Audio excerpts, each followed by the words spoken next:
Lately I've been seeing spots. Circular, spherical, globular, orb-like, rotund. Like the wheels on the bus, they all go round and round. So, to satisfy my eyeball cravings, we are going to be making the most bespotted coat of them all. My own interpretation of Cruella de Vil's polka dot coat from 102 Dalmatians. Let's begin. First, let's lay down our foundations. I'm using a hacked pattern of mine, a bell-shaped trench coat with a throat latch that threatens to give the neck a good tickle. Some pieces that were meant to be one are here unceremoniously split into duotone halves. To illustrate, we've cut out collars, collar stands, back neck facings, front panels, front facings, side panels, back panels, sleeves, side pockets. The irony of tailoring a thick coat in the midst of a monsooning summer is not lost on me, but the obsessive eye dictates what the fidgety fingers craft. And while we cannot skip the step of interfacing altogether, we shall, as a compromise, be doing so sparingly. Once interfaced, I'm chopping them up into lone wolves again, casually, not at all precisely, since we're going to be serging them later anyway. For lengthier lengths that require structure, I'm creating some interfacing tape. These strips can then be applied to anything that requires additional sturdifying. Now for the serging.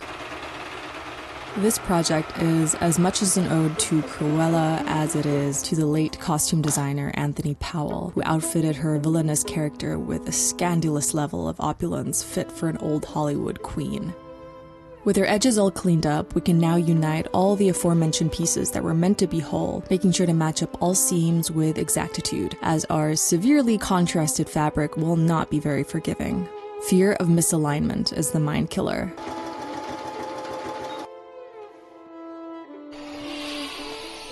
I'm forgoing any kind of top stitch along the center back seam to keep it neoprene level clean, so that all attention can be focused on the polka dots later.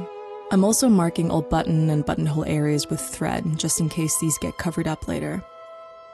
Finally, we can temporarily baste all panels together so that we have a large, three-dimensional canvas to work with.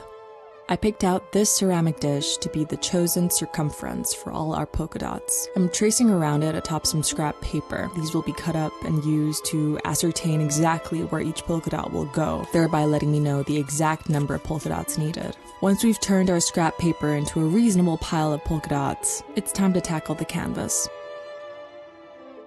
Cruella's coat has a special feature in that the polka dots that cross over at the back seams are perfectly duotoned, and doing the same down the center back, as well as down the front, where the black overlaps with the white. I then applied the rest of the polka dots to eyeball satisfaction, making sure to avoid areas that might bend excessively, like the shoulder and elbow areas.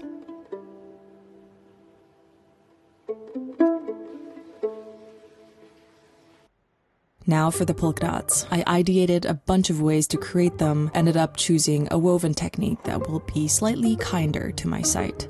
I'm beginning by cutting our black and white fabric into 1-inch lengths, then using a bias tape maker to turn them into obedient strips. I'm pinning a first vertical layer on top of a piece of interfacing over a square of scrap fabric. The former will act as glue to fix layers in place, while the latter provides temporary stability and will be cut off later. So, along the top of this first layer, then we can begin weaving in our horizontals. I lifted up alternating vertical strips, inserted a horizontal one, then folded the vertical strips back down. I then moved onto the next row, doing the same, but just shifting over one for the raised vertical strips. Once all covered, I gave the square a good press to activate the gluing power of the interfacing, then chopped off the cotton backing. Now to transform these into actual polka dots. I cut out cotton backings the same size as our desired polka dots, with holes cut out in the center to allow for easier flipping later. I attached these to the top of the squares, excess was trimmed, and the whole thing was then flipped through the donut hole. Floppy and shapeless at first, but with a good press, they transfigure into quaint little polka dots. I'm separating the basted canvas, breaking them down into individual panels again. Now we can replace each of the paper placeholders with a real polka dot. I'm pinning them down for now, making sure that their lines all run in a straight grid. The DeVille's in the details. Sorry, I had to. I'm flipping the fabric over and sewing everything down from the back, feeling the ridges with my fingers so that I don't go over. Let's attach the side pockets.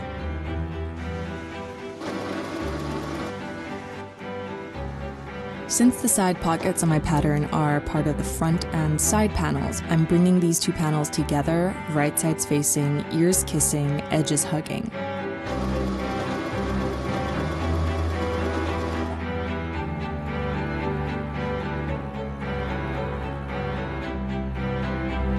Off camera, I combined the contrasting back panels, aligning their respective polka dots, and constructed the sleeves, tubing them up in preparation for assembly.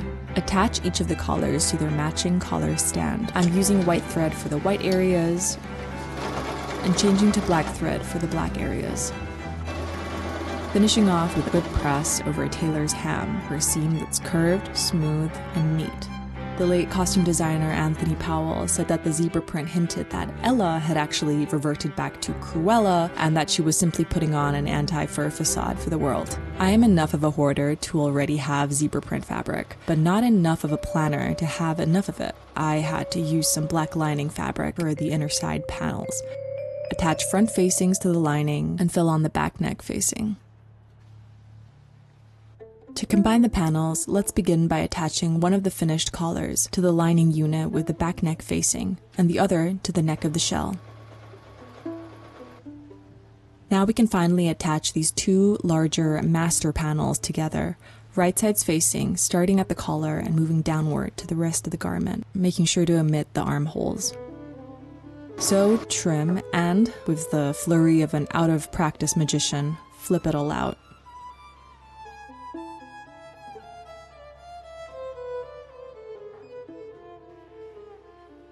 For the sleeves, I'm doing it the old school slow poke way and backstitching them on by hand. I have more control this way, and just the thought of trying to wrestle this whole coat under my sewing machine gives me the heebie-jeebies. The annoying maximalist that I am, I just can't leave the collars as they are, so I made a pile of little black and white blueberries using the medieval button technique that just keeps on giving, attaching them using a blanket stitch at regular intervals all around the collar. To finish off, I'm filling down the entire length of the bottom hem and then giving the whole garment a final press. With that, our duotone polka dot coat inspired by Cruella de Vil is now complete. While my interpretation is somewhat pedestrian compared to Cruella's original regal cape, I'm still very proud of it. I'm especially pleased that I managed to align the contrasting polka dots at the back seam and the front panels, and of course the little blueberries along the collar that are so fun to fiddle around with. And remember the crepe de chine donut floaty with sequin polka dots that I made in my Barbie video? Well, here it is again, a perfectly adequate substitute for the 101 Dalmatians I do not have. I hope you enjoyed this project, and I'll see you in my next one. Bye!